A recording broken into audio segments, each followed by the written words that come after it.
Querido Señor, te alabamos ese santo sábado. Gracias por esa oportunidad de continuar estudiando tu palabra y lo que forman los fundamentos de nuestra fe. Dirígenos en esa hora también para que hablemos de acuerdo a tu voluntad. Dirige los corazones de los estudiantes de tu palabra. En nombre de Jesús pedimos también que nos mande el Espíritu Santo para que nos enseñe toda la verdad. Amén. Muy bien, entonces damos continuación en esta serie y quiero presentar en esa hora el tema del diagrama de 1850. Como ustedes ven aquí atrás hay dos diagramas. Ya hemos hablado de ese diagrama que fue producido en 1842. Ya conocimos la historia de ese diagrama profético. Hemos visto los temas que cubre. Pero aquí, a mi otro lado, tenemos otro diagrama que a primera vista posiblemente les parezca igual, pero no es igual, no exactamente igual. Es casi el mismo y casi cubre los mismos temas, pero ustedes van a ver algunas diferencias. Por ejemplo, aquí ustedes tienen el tema del santuario, lo que no está allá en este. Aquí ustedes tienen los 3 mensajes angelicales, lo que no está en este. Aquí ustedes tienen una diferente configuración de Apocalipsis 9, Apocalipsis 11, y tampoco están aquí los grandes números que aquí en este se ven. Vamos a hablar de Helio y vamos a explicar por qué es así y cuáles son las diferencias o tal vez las cosas que no son tan diferentes. Este diagrama empieza con una historia interesante. Tal vez ustedes se preguntan, nunca hemos escuchado, ¿no es cierto?, de esos diagramas hablar. ¿Por qué nunca una lección de escuela sabática entró en esa temática? ¿Por qué no vemos información de ello? ¿Por qué en el seminario de teología, donde yo estudié teología, usted dice, ¿por qué no me han enseñado ello? Bueno, esos diagramas quedaron un poco ocultos en nuestra historia. O en caso de quedó desaparecido. Ya, la historia va así que más o menos fines de los años 90, 1990 o comienzo de del año 2000, así como recuerdan los hermanos que me contaron la historia, una hermana que trabajaba para un ministerio, ya no vive ella, ministerio que trabajaba con descubrimiento o proclamando el mensaje de los pioneros de nuestra iglesia. Él entró en la bóveda de una universidad de los Estados Unidos para investigar, para mirar si hay libros que por ahí no han publicado, no conoce, o unas versiones de ciertos libros que todavía no se han publicado, etc. Investigando. Y en la investigación dentro de esa bóveda, que normalmente no son tan grandes las bóvedas porque solamente se colectan ahí mensajes, libros de alto valor, o ediciones originales, etc.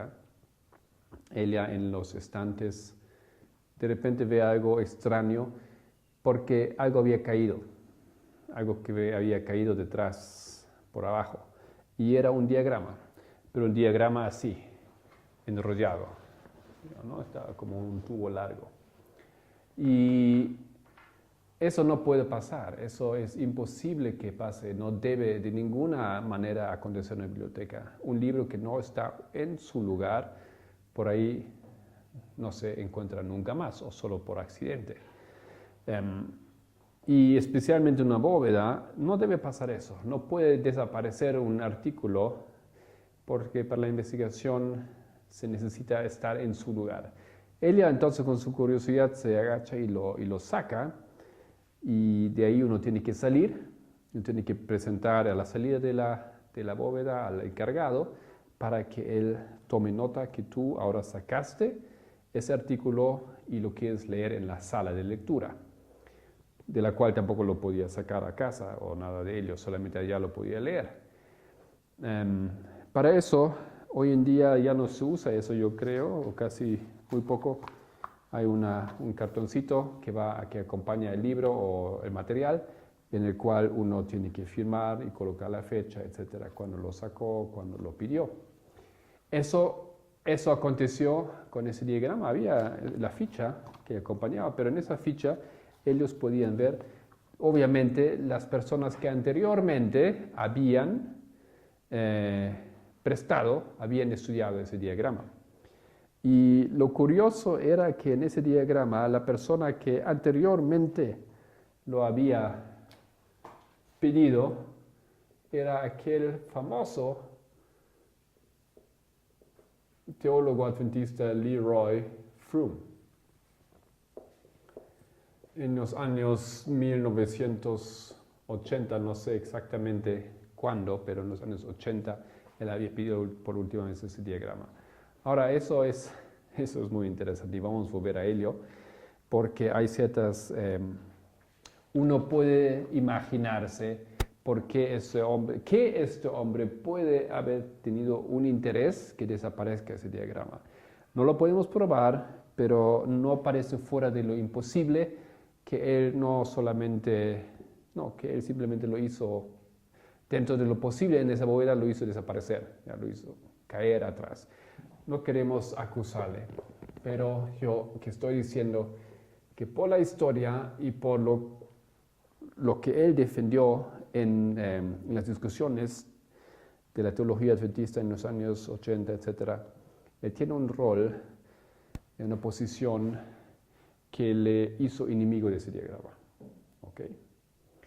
Bueno, vamos a volver a eso y si no recuerdo contar ese relato o las consecuencias de ese relato, por favor me recuerden. Ahora, eso es la historia, cómo se redescubrió ese diagrama, cómo volvió a nuestra historia. Por eso nosotros lo tenemos, por eso lo hemos redescubierto, por eso ahora está ahí, hay copias de él, hay traducción en español, por eso es nuestra historia. Pero ahora vamos a la historia de su producción, 1850. Nosotros en la historia adventista hemos pasado por un proceso, ¿no es cierto? Todo esto había empezado en 1798, la caída del papado, el surgimiento de los Estados Unidos, el surgimiento de una tierra gloriosa donde Dios podía trabajar con un pueblo, surgimiento de un personaje, Guillermo Miller, que abrió el camino, y después la historia de 1840, más en especial hasta 1844, la historia de los 3 mensajes angelicales, en los cuales fueron colocados esas verdades como fundamento de nuestra fe. Ese diagrama aquí en 42 entra a la historia. Lo que aquí está en ese diagrama fue establecido en esa historia anterior. Tal vez podemos volver hasta el año 1816, 18 años en los cuales Guillermo Miller empezó a estudiar y descubrir esas verdades. ¿Okay? Entonces, esto es lo que ese diagrama representa, o esas son las verdades, ese es el tiempo en el cual esas verdades fueron establecidas. Entonces, aquí ya hemos pasado de esto, los milleristas usaron ese diagrama en esa historia, pero llegó el chasco. Llegó el chasco que no comprendieron, llegó la comprensión inmediatamente después, y todo lo que pasó aquí en esa historia entonces toma un rumbo diferente. Dios levantó un pueblo que era el guardián de esas verdades, que era el que había luchado por descubrir, por entender, y ahora lo tenía en su mano, pero ese pueblo era un pueblo pequeño. El remanente, Israel espiritual, la nueva Israel, que tenía esas verdades, pero en la Biblia dice que el pueblo de Dios, el verdadero pueblo de Dios, tiene 2 cosas. Tiene los mandamientos y tiene el espíritu de profecía. Aquí el espíritu de profecía ya trabajó en el pueblo de Dios. A partir de 1844, Elena White tiene visiones públicas. Hay una lucha por aceptarla como profeta de Dios, por inspirarla, pero el pueblo logra esto y hay el espíritu de profecía dentro del pueblo. Pero los mandamientos, bueno, esos cristianos aquí, los milleristas, ellos eran todavía en algunas cosas descendientes de la fe protestante. Y aunque guardaban los mandamientos, un mandamiento no guardaban, el mandamiento del sábado. Tenía que pasar algún tiempo hasta que ellos podían descubrirlo. ¿Cuándo fue eso? 46, ¿no? 1846. Entonces, aquí tenía que pasar algo todavía después de cerrar ese tiempo. Gracias, estamos aquí. No estamos después de ese tiempo. Tenía que pasar algo después de ese proceso, que es un proceso, el proceso de la separación. Un proceso de 46 años de separación de un pueblo de los protestantes, establecimiento de un nuevo pueblo. Pero ese pueblo nuevo todavía tenía que aprender algunas cosas. Y en ese proceso de aprender esas nuevas cosas, tiene que cumplir el sábado para cumplir todos los mandamientos, para cumplir lo que la Biblia había predicho. Y una vez que pasa por esto y se añaden lo que nosotros llamamos los pilares de nuestra fe, también aquí podemos decir que en este proceso se colocan los fundamentos, porque recién aquí llega el mensaje de la salud, ¿no es cierto? Recién después de 44 se comprende el asunto del santuario y otras cosas más. En este proceso de la construcción de los pilares, Dios continúa formando, estableciendo su pueblo, como su pueblo que tiene todo lo que se necesita entender. ¿Para qué? Para que Dios pueda entrar en el pacto con ellos. El pacto que Dios establece siempre con su pueblo es un momento solemne, específico, y el pueblo es llevado por un proceso de purificación y de comprensión. La base del pacto es la ley. La ley tenía que ser guardada. No hay ley, no hay pacto. ¿Okay? Sobre esa ley Dios puede establecer el pacto.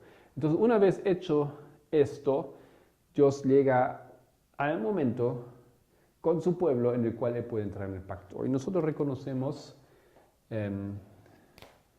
1850 como la fecha de ello. ¿Por qué? Porque Él establece ese momento con un diagrama. ¿Ya? Esos dos diagramas es interesante, parecen casi lo mismo, pero son cosas diferentes. Esos dos diagramas tienen una paralela. Un diagrama sale 40, es el diagrama de 43, podemos decir sale 42. El otro diagrama es el diagrama de 50. Esos diagramas contienen el fundamento del pacto, el fundamento de nuestra fe. Ahora, en el antiguo Israel, Dios también estableció su pacto sobre dos tablas, porque recuerdan que Habacuc 2 habla de ese diagrama ahí como una tabla. Ahora, la tabla que la Biblia más prominentemente nos presenta era la tabla o las tablas de los 10 mandamientos. Ahora, la tabla de los 10 mandamientos tienen en aquella 4 mandamientos, en la segunda tiene 6 mandamientos. Aquí ustedes ven la relación del pacto o de pactar con el número 46 que aparece en Juan 2:20 también, donde los fariseos responden a Cristo que el templo fue construido en 46 años. Este es el tiempo en el cual fue construido el templo espiritual, en 46 años. Aquí está. Aquí hay una relación con esos diagramas. Sobre esos Dios coloca su pueblo. Sobre él puede edificar. Sobre él puede ahora trabajar. ¿Ya? El pueblo ahora es capacitado. Es establecido. Entonces, en 50 acontece eso. Tenemos un segundo diagrama. Y ese diagrama corrige un error que había en este. ¿Ya? Eso es tal vez la única gran diferencia. Ese diagrama habla de una fecha del fin de tiempos proféticos de 1853. En esa tabla se corrige ese error, esa fecha. Y aquí ahora dice 44 y aquí abajo también. Entonces, el error ahora está corregido. Ahora tenemos un diagrama 100% correcto, ¿ya? Aunque el error era parte de la historia, como hemos visto en la última hora. la presentación sobre el diagrama de 43. Y vamos a la historia. Vamos a otra vez buscar unos textos históricos que hablan de ese diagrama, porque Dios no nos ha dejado sin información muy específica. Esto es de Manuscript Releases, Manuscritos Liberados, tomo 15, página 207. Dice así: escrito el 15 de agosto de 1850, desde Centerport, New York, a hermano y hermana Stockbridge, Holland and Towson, Maine. Te envío esta visión para que la leas a la iglesia de Towson o Topsham. Hermano Rhodes llegó aquí el martes pasado, que es tan solo una semana atrás desde hoy. Nos alegramos de verlo. Él acaba de sacar un nuevo diagrama. Es más grande que cualquier diagrama que he visto. Es muy claro. Nos gusta mucho su diagrama. El Señor me mostró que hace unas semanas que como Jaime comenzaría a publicar lo que los líderes habían escrito en el 44 acerca de la verdad, Satanás trataría de obstaculizar. Pero hay que luchar por la victoria y seguir adelante. Ha sido tal cual. Él sabe que este trabajo le hará daño a su causa y salvará algunas joyas. Esta es la razón por lo que hace estragos, pero él está rechazando. Bueno, ese relato aquí, él se refiere a ese diagrama. ¿Ya? Y yo he colocado otro párrafo de ese texto, donde él dice que Jaime White estaba republicando textos de 44. Entonces, llegando a esa fecha, 1850, ellos se dieron cuenta que tenían que despertar nuevamente las verdades que aquí habían estado enseñando y que todo el mundo comprendía. Aquí estamos unos casi 40 años después que ellos, unos 6 años después, nada que ver, ellos ya habían pasado por un proceso de olvidar las verdades. Y les parecía necesario de despertar al pueblo y reimprimir y recalcar lo que habían comprendido antes, lo que le había sacado antes, pocos años antes de las iglesias protestantes. Otro texto en tomo 16 de la misma serie, Manuscript Releases, también página 207, dice: nuestra siguiente conferencia estaba en Fairhaven. El hermano Bates y su esposa estaban presentes. Fue una buena reunión. A nuestro regreso al hermano Nichols, el Señor me dio una visión y me mostró que la verdad debe ser declarada en tablas y que causaría muchos a decidirse por la verdad mediante los mensajes de los 3 ángeles, con los 2 primeros declaradas en tablas. Bueno, aquí, como ya hemos visto con ese diagrama de 43, Elena White cita, también en referencia a el texto de Habacuc. Declara la visión y escríbela o escúlpela sobre tablas. Bueno, a ese diagrama también se refiere con ese texto. Nichols, el hermano Nichols, tenía que producir ese diagrama. ¿Por qué? Leo otra vez. Fue una buena reunión. A nuestro regreso al hermano Nichols, el Señor me dio una visión. ¿Ya? Hay que subrayar eso. El Señor me dio una visión y me mostró que la verdad debe ser declarada en tablas. 1850, Elena White recibe una visión donde nuevamente se indica que tienen que hacer un diagrama. Eso es interesante, sumamente importante. ¿Por qué? Porque pues Dios quería ahora sellar su proceso de pactar con su pueblo y había un error que tenía que ser borrado, ¿ya? Que tenía que ser declarado claramente lo que era la verdad. Y causaría a muchos a decidirse por la verdad mediante los mensajes de los 3 ángeles. Ellos vivían la historia de los 3 ángeles, pero ellos no usaron tan convencidamente los textos de Apocalipsis 14. Ya no comprendieron tan bien, estando en el proceso, lo que estaba aconteciendo, que ellos cumplían esas palabras. Aquí ya tenían claro. Aquí vieron hacia atrás y oh, nosotros pasamos por esa historia. Hemos pasado por Apocalipsis 14. Siguiente texto, Manuscript Releases, tomo 15, página 210. No es escrito el 1 de noviembre de 1850.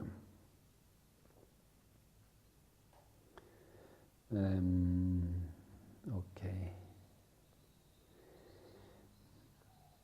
El lunes volvimos a Dorchester, donde viven nuestro querido hermano Nichols y familia. Allí en la noche, Dios me dio una visión muy interesante, la mayoría de la cual se puede ver en el papel.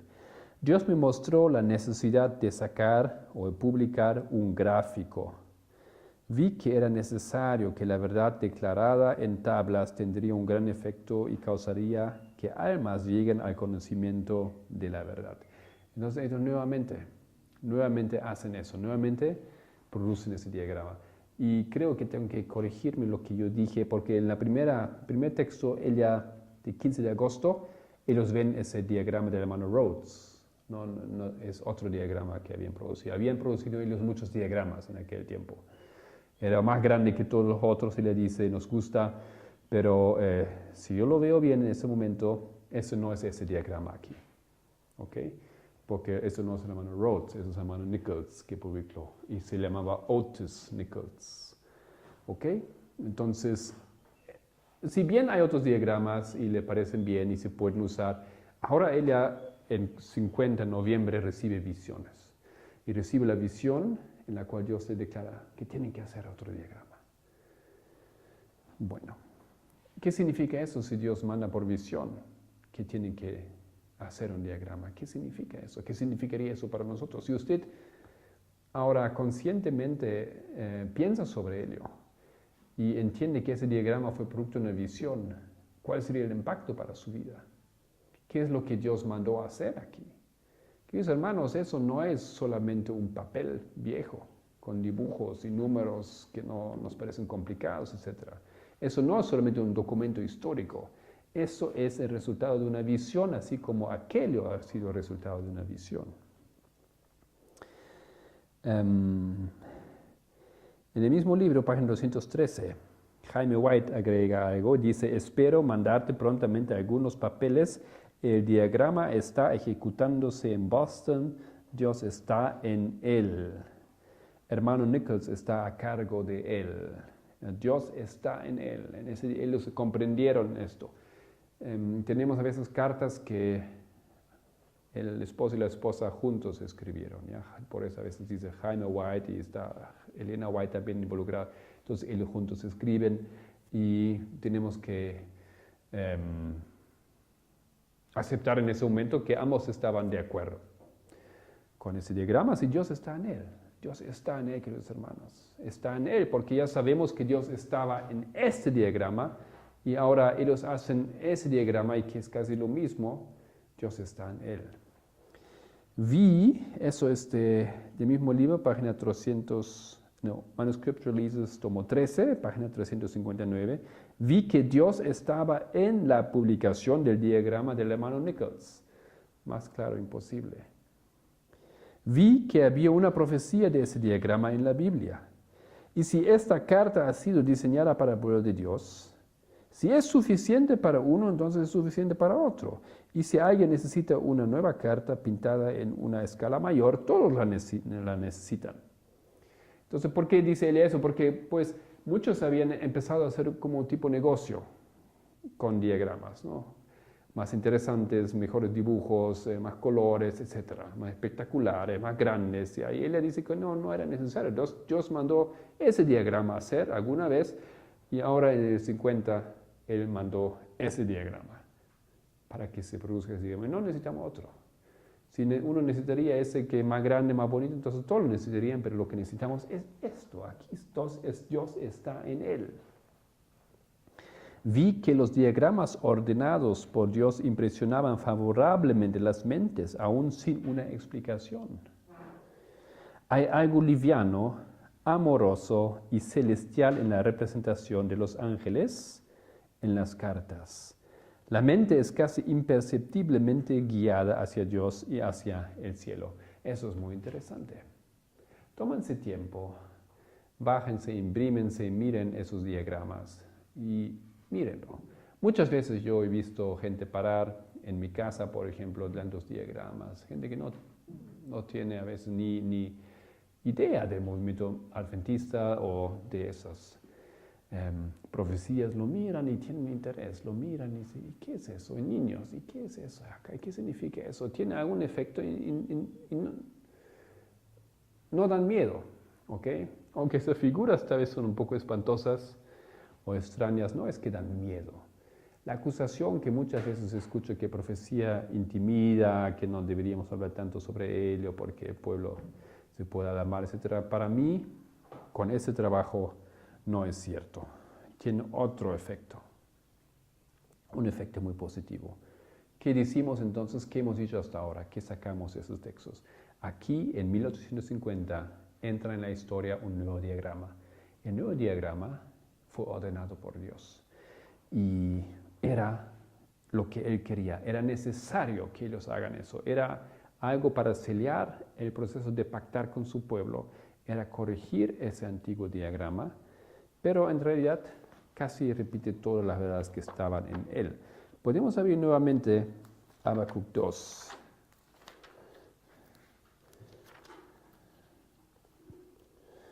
Habacuc 2. Y tal vez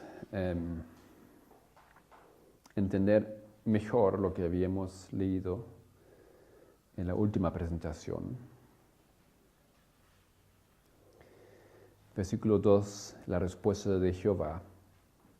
Él respondió y dijo, escribe la visión y declárala en tablas para que corra el que leyera en ella.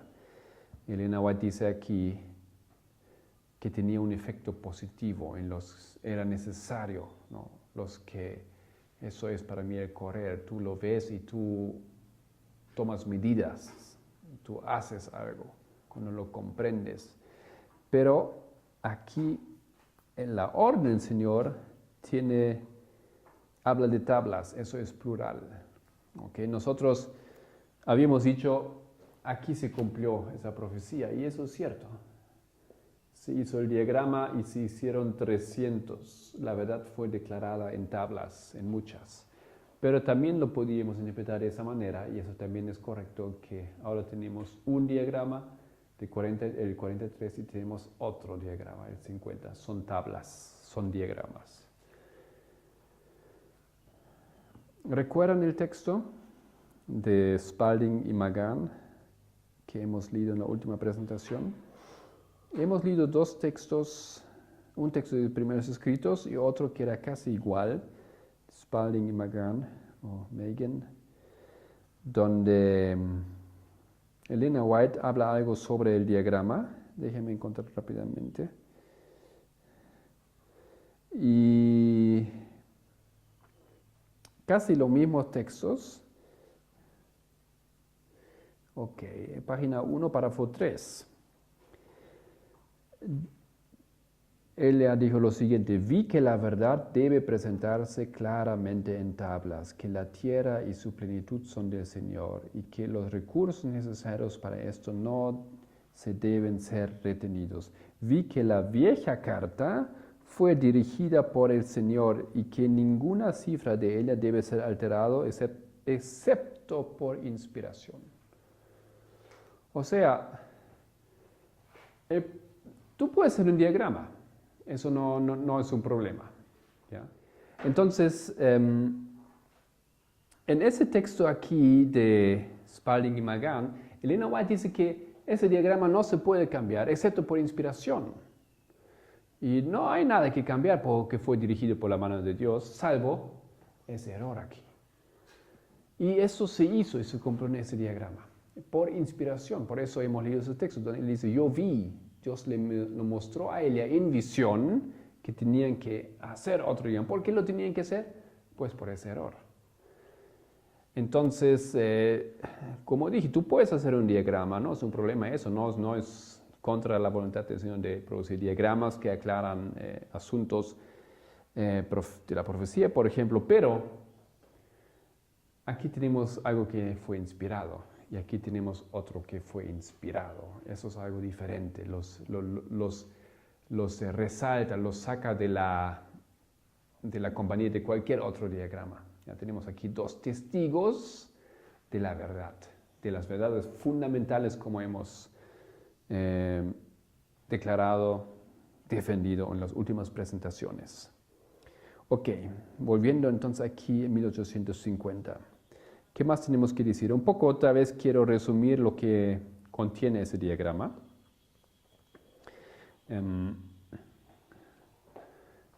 Muy similar como el otro, está construido en columnas. Daniel 2, aquí ya no tenemos la línea de cronológica, pero tenemos Daniel 2, tenemos también Daniel 7, Daniel 8, un poco más prominentemente separado, esas dos líneas. Y después tenemos aquí casi toda la columna de la derecha está cubierta con el tema de los ayes. Okay. El tema de Apocalipsis 9 hasta Apocalipsis 11.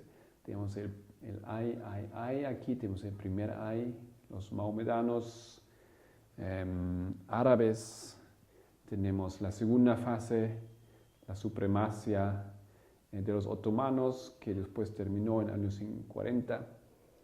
Y también aquí dice que el segundo ay pasó en 1944. Algunos tienen problema con ello, pero aquí también se declara.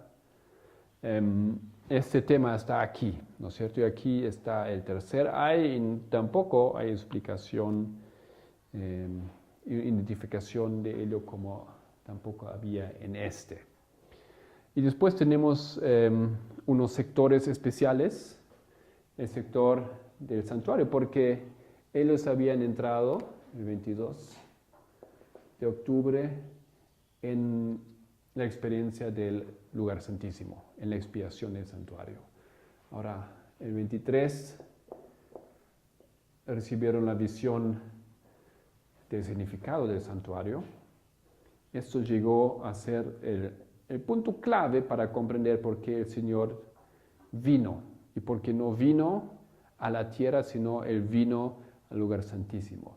Esa verdad, esa doctrina del santuario está incluida ahora en ese diagrama porque la comprendieron. Fue una verdad abierta. Ahora aquí están los mensajes angelicales y extendido hacia el final, hacia la segunda venida de Cristo en el futuro. Esto es lo que está, digamos, dentro de esa historia. Aquí está mostrado muy bien, ellos incluyen esta parte y ellos tienen un sector donde dice explicación del tiempo. Esta explicación del tiempo aquí ha sido distribuido en diferentes partes donde se explica tiempo. Ahora esto aquí se resume más o menos en un sector. Y tal vez para muchos es interesante la pregunta, ¿qué pasó con la profecía de los 2520? Aquí ya no está, sí está aquí. He escuchado hombres grandes y famosos en el movimiento adventista que clamaron que aquí en ese diagrama ya no se enseñaron los 2520, por eso no son verdad. Pero aquí están. Claramente 2520 está escrito aquí, usted lo puede ver. Y los otros tiempos, en 508, los 2300, los 1260 y otras profecías más aquí están en ese sector colocado, ¿no? O sea, tenemos la misma verdad, uno y el otro. Tenemos básicamente la misma información, el uno y en el otro. Aquí fue simplemente por inspiración corregido aquel error de la no comprensión del año completo y la terminación de los 2300 y 2520 años. Ahora, ¿qué más tenemos que decir? Recuerdan que eso aquí entonces incluye los fundamentos de nuestra fe. Por eso los estamos colocando aquí atrás. Son testigos de lo que Dios hizo en el movimiento adventista. Y es interesante, si uso esa palabra testigo, la Biblia siempre demanda testigos para la verdad. Y desde el libro de Moisés, Dios pide para las verdades que deciden sobre vida y muerte tráigame 2 o 3 testigos. Ahora aquí teníamos un testigo de las verdades, aquí tenemos un segundo testigo de las verdades. Dios es perfecto en todo lo que Él hace. Yo quería hablar algo de este hombre aquí, que hemos sacado el nombre, de Leroy Froome. Y él fue la última persona que había prestado ese diagrama y después quedó desaparecido por unos 20 años más o menos. ¿Por qué he dicho que hay la posibilidad de pensar que él estaba involucrado o que él lo hizo desaparecer? ¿Por qué? Porque uno de los temas que surgió en el adventismo en el siglo XX al comienzo fue el tema del continuo, que está en el libro de Daniel. El continuo, el tema del continuo, que algunos creen que es un continuo sacrificio, pero no es. Los mileristas enseñaron que el continuo simboliza al paganismo, el continuo paganismo, la destrucción continua del paganismo mediante esos reinos. Aquí dice, el continuo sacrificio es quitado 508. Bueno, aquí dice que nos indica una fecha, pero ese diagrama es un poco más específico al respecto, porque dice el dominio pagano o el continuo removido o quitado, Daniel 11:71, 508. O sea, ¿qué dice ese diagrama? Dice que el continuo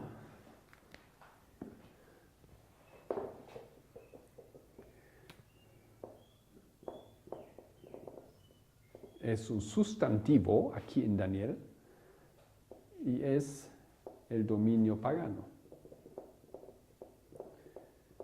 Ahora, Leroy Froome no era amigo de esa idea. Leroy Froome, él quería borrar eso. ¿Ya? Él tenía otra postura, él tenía la postura moderna del adventismo hasta hoy en día. Y en hacer desaparecer ese diagrama, bueno, no sé si él hizo, pero era como que, bueno, a veces pasan cosas que le convienen a uno, ¿no es cierto?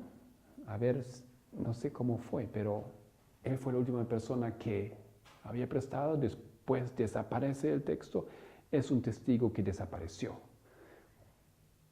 Un testigo muy claro que el continuo significa en la comprensión del espíritu de profecía de los pioneros al paganismo. ¿Okay? Eso estoy diciendo, aquí tenemos las verdades fundamentales de nuestra fe, queridos hermanos. Por eso esos diagramas son importantes para hoy, para nosotros hoy en día. Nos dan el fundamento para comprender profecía sobre el cual podemos edificar. Hay más cosas que se necesitan comprender, pero hay que establecer esas informaciones, esa luz, esas verdades sobre algo. Estos son los fundamentos sobre el cual nosotros tenemos que colocar cualquier interpretación, entendimiento, luz para nuestra generación. El continuo es simplemente uno de ellos. Ahora, después de que nosotros hemos redescubierto, republicado esos diagramas, claro, los enemigos no se quedan mucho tiempo atrás. Después de enterarse, después de estudiar los temas, ellos también entran con sus teorías. Y hay algunas acusaciones. Según Elena White, fue dirigido por la mano del Señor, no debería ser alterado. O sea, está bien. Había un error, no varios. Pero uno puede ver que hay errores aquí. Y no me conviene decir eso, tal vez usted diría, pero aquí, por ejemplo, hay un error. Aquí dice 1335, Daniel 12, versículo 11. Pero Daniel 12, versículo 11, habla de los 1290 años y no de los 1335. Aquí los 1290 dice Daniel 12, 12. Ellos lo han, ¿cómo dice? Lo han revertido, lo han intercambiado. O sea, simplemente el que escribió eso lo escribió falso. Aquí debería haber puesto 12, aquí había el 11. Tal vez lo hizo porque 11 viene antes del 12, pero entonces los números deberían haber sido revertidos y pueden haber sido revertidos fácilmente. Entonces eso es un error, pero es un error ¿cómo diríamos? ¿No? Es cuando uno... ¿Mm? De imprenta, ya cuando uno escribe en la compu, un tipo, ¿no? De typo en inglés, ¿no? No es porque lo comprende así, no, sino porque hizo un error, pues tipió otra tecla errada. No, eso no es un error, digamos, teológico. Ellos no creían, en ningún lugar usted puede encontrar alguna teoría que ellos creen que en Daniel 12:12, en realidad están los 1290, no es eso. No, eso es un error. Pero entonces, ¿ese diagrama es perfecto, sí o no? Entonces, ¿qué hacemos con la declaración de Elena White? Y hay hermanos, conozco, que dicen, no, eso fue alterado, alguien lo tiene que haber cambiado. ¿Qué hacemos con eso? Pues aquí en ese diagrama tenemos algo especial, ¿no? Dios usa a Fitch, Dios usó a Apollo Hale para producir ese diagrama. Él usa el elemento humano. En ese diagrama es un testigo de una mezcla de dos cosas, de lo divino con lo humano. No es perfecto y de mi punto de vista hay más errores en ese diagrama. Errores como que la anatomía del león, ¿no es cierto? Aquí parece torcido la pierna. Aquí también las proporciones no son correctas. Un caballo no corre así, ¿no? Un caballo levanta una pata así y no con las dos. Eso no se sabía en ese tiempo porque no habían sacado fotos, no habían podido sacar fotos de un caballo corriendo en velocidad y no habían entendido que un caballo no corre así. Esos son errores, pero queridos hermanos, esos errores no son lo mismo como este error, 43 o 44. Es otro nivel de error, es simplemente el elemento humano que está presente aquí y se combina con el elemento divino. Entonces esos errores no deberían ser de ninguna manera una piedra de tropiezo para nosotros. Son simplemente un testigo del elemento humano. Eso es alentador para nosotros, ¿no? Esa perfección divina 100%, aquí Dios conoce el elemento humano. Hay ese error, hay esto que uno no quiere hacer, que no es consciente, que no se toma en cuenta. No obstante, eso no destruye la validez, la importancia, el significado, la perfección de ese diagrama. Eso quería decir yo a ese respecto. Pero no van a encontrar usted aquí una fecha ahora, y esa fecha no debería ser esa fecha. Okay, no van a encontrar ese tipo de errores. Creo que esas son las piedras de tropiezo que según Elena White siempre hay, ¿no? Si uno quiere, uno encuentra. Y si uno quiere caer, uno va a caer. Dios nunca remueve todas las piedras de tropiezo. Te da la posibilidad. Si tú quieres no aceptar eso, entonces ahí vas a encontrar algo para agarrarte y dice, todo eso no es cierto. Ya, eso es parte de ello. Tiene que estar consciente usted de esto. Tiene que decidirse al respecto. Porque tenemos aquí ahora la expresión clara de Elena White que Dios está en ese diagrama que fue ordenado por Él. Divinidad y humanidad, un tema muy interesante. Esa es la historia en la cual eso acontece. Dios junta la divinidad con la humanidad. Él hace perfecto al ser humano en esta etapa, pero hay una mezcla, hay un proceso.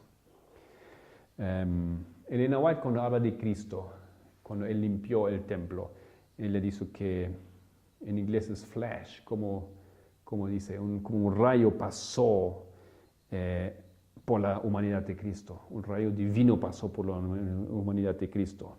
Y él fue alumbrado, ¿no es cierto? Ustedes recuerdan el relato de los fariseos, no lo podían aguantar a ese humano allá, porque se combinó la divinidad con la humanidad. Es algo que tiene que pasar en esa historia y los diagramas son testigos de ello. Ahora, Eso tal vez es todo que en ese momento queremos decir sobre ese diagrama. Falta añadir cómo esa historia de los diagramas continúa. 1863, fecha muy importante para la Iglesia Adventista del Séptimo Día. Aquí se establece la organización, aquí se establece la Iglesia Adventista del Séptimo Día formalmente. Hasta ese movimiento había sido un movimiento, ahora es una iglesia que está reconocida por el Estado. En este momento los adventistas sacan un nuevo diagrama. Lo pueden ver ahora aquí en el video. Ese nuevo diagrama es totalmente diferente como los otros diagramas. Ese nuevo diagrama, a ese diagrama le falta algo, ¿no es cierto? Si usted lo mira, ¿qué está pensando? ¿Qué falta a ese diagrama? ¿Qué tiene diferente? Mírelo bien. Bueno, casi no tiene texto, ¿no es cierto? Esos dos diagramas aquí tras mío tienen bastante texto, texto de prueba, texto que prueba lo que significan los números, etcétera, los símbolos. Ahora, en ese diagrama de 63 no hay texto, a veces hay un número donde dice aquí Roma papal y después el texto de Apocalipsis 13, ahí dice nomás Roma papal, sin texto. Parece como uno de esas cartulinas donde usted como estudiante tiene que rellenar lo que falta. ¿Ok? Pero eso a la primera vista tal vez no es tan grave porque tiene todos los elementos de ese diagrama de 1850. Usted va a encontrar, si yo lo miro rápido, básicamente todo. Aún están los ayes ahí.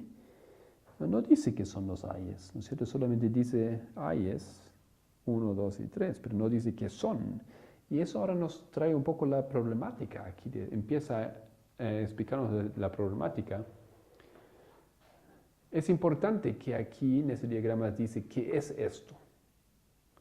Ahí ya no dice qué es esto. Solo dice hay un caballo, nada más. Y dice el segundo hay, pero no dice que eso representa a los musulmanes. Ahora, ¿qué es eso? Eso para mí es algo que está empezando a acotarse la verdad. ¿Ya? Ahora, lo que también falta en ese diagrama son algunos números que están en las declaraciones. Uno de los grandes líneas proféticas que faltan aquí, que también vamos a presentar todavía en otra presentación en forma muy rápida, es la profecía de los 2520, que aquí estaban aún más prominente. Eso falta también. Eso ya no, en ese diagrama ya no está. ¿Qué significa eso?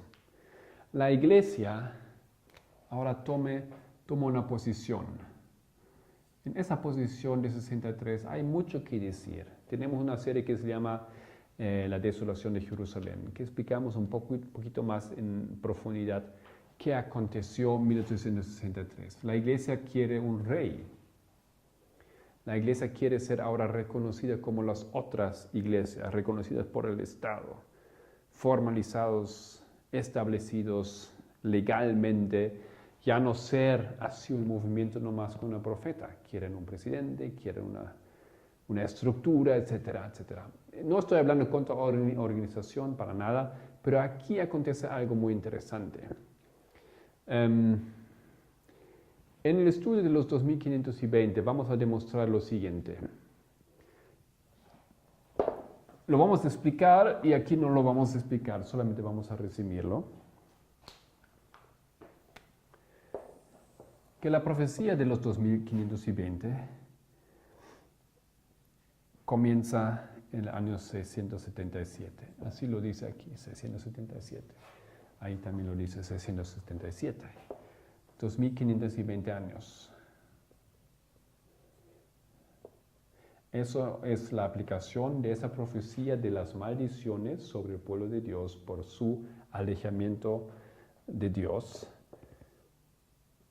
Y termina 1798. ¿Ok? Pero eso fue la aplicación de esa profecía sobre Israel hay una segunda aplicación de la misma profecía y del mismo juicio sobre Judá. Judá fue llevado a cautiverio de la misma manera como, estaba dando vuelta aquí las fechas, como Israel, algunos años después. Como es antes de Cristo, no tiene siempre que hacerlo así, ¿ok? Gracias. Entonces, Israel fue llevado a 723 antes de Cristo. 46 años después, 677, Judá fue llevado a cautiverio y su tiempo de castigo, digamos, terminó en 1844.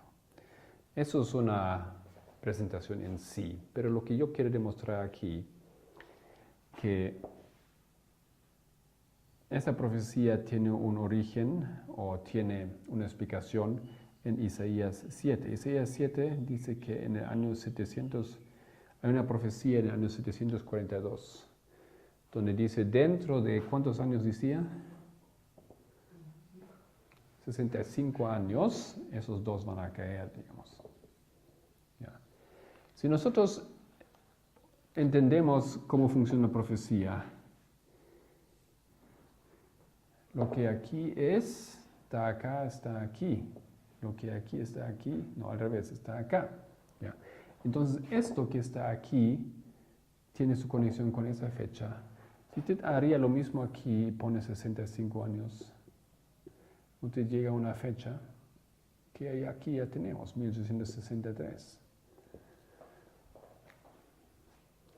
Ahora, 1863, hay mucho que decir. No quiero decir mucho en este momento, pero terminar con ustedes en ese texto de Isaías 7. Hay algo que pasó. Isaías 7. Isaías 7, saltamos simplemente al versículo 10 y 11. Habló también Jehová a Acaz, el rey, diciendo, pide para ti señal de Jehová tu Dios, demandándola ya sea de abajo en lo profundo o de arriba en lo alto. Y respondió Acaz, no pediré y no tentaré a Jehová. Dijo entonces Isaías, oíd es ahora, casa de David, os es poco hacer molestos a los hombres, sino que también lo seáis a mi Dios. En este momento Dios le pide que el pueblo de Dios, el rey, elige una señal y el rey rechaza. Él demuestra la falta de fe que él tiene en la protección divina para su pueblo. Ahora, lo que aquí marca el comienzo del final de este pueblo, porque aquí ahora se establece que dentro de 19 años Israel va a caer. ¿Por qué? Porque ellos rechazan la protección divina, rechazan la señal, rechazan o demuestran que no tienen fe. Esto, de una manera espiritual, se repitió en esa historia. Ya, 1798, 65 años después, 19 años después de 44, también el pueblo hace algo que Israel había hecho antes. Ellos eligen un rey. Ellos rechazan ser dirigidos por un profeta. Elena White está muy claro, después de 44, ya rápido, ella empieza a explicar que el pueblo empieza a rechazar las verdades, empieza a rechazar el testimonio. Ya no creen que las cosas son inspiradas. Empieza a entrar la basura, ella dice, que tiene que ser sacado, y es muy difícil. Tenemos aquí una historia que es realmente grave, donde grandes hombres empiezan a dudar del espíritu de profecía.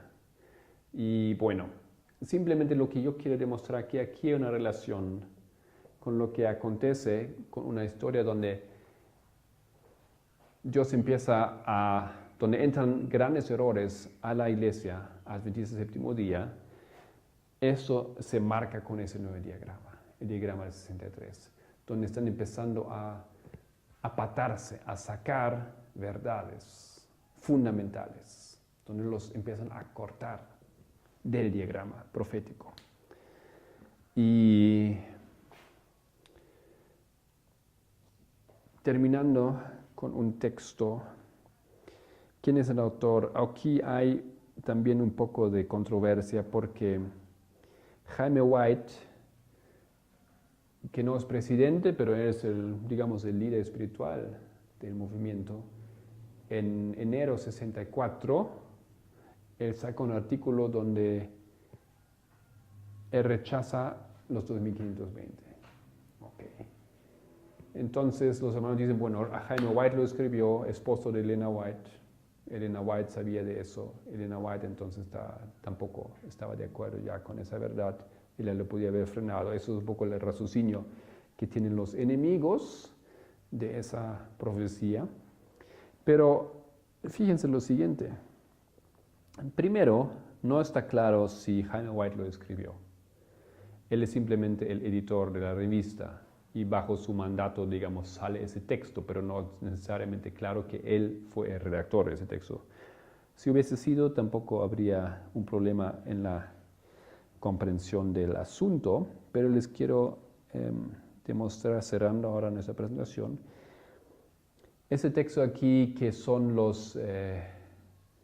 las minutas, creo que se llaman, de la Conferencia General de 63, específicamente de la sesión de la Conferencia General, mayo 20 de 1963. Ahí aparece una frase breve, dice, fue dada la moción, el pedido para que algo se vote, de la mano Wagner, y fue votado en favor que la conferencia recomienda la publicación a la Asociación de Publicidad o de Publicaciones, publicar un nuevo diagrama profético. Okay. Aquí no dice que Jaime White fue quien originó. Eso es un tema que uno puede empezar ahora a estudiar más y profundizar, pero aquí dice que fue Wagner que propuso eso. Si él es originador de esa idea, no sabemos, ¿no es cierto? Pero con esto vamos a quedar, queridos hermanos. Hay más que estudiar y les invito a seguir esa línea esa serie de presentaciones, de videos. De manera rápida queremos presentar esos temas, pero creo que podemos quedar ahora con esa valiosa información que nuestro pueblo tiene dos diagramas, que son una repetición de las dos tablas sobre los cuales Dios colocó su pacto con el antiguo Israel y sobre los cuales Él colocó su pacto con el Israel espiritual. Amén. Querido Padre, aquí estamos, al fin de la historia de esa tierra. Por favor, háganos comprender dónde colocar nuestros pies. En el nombre de Jesús te alabamos y agradecemos por esas verdades y esas informaciones.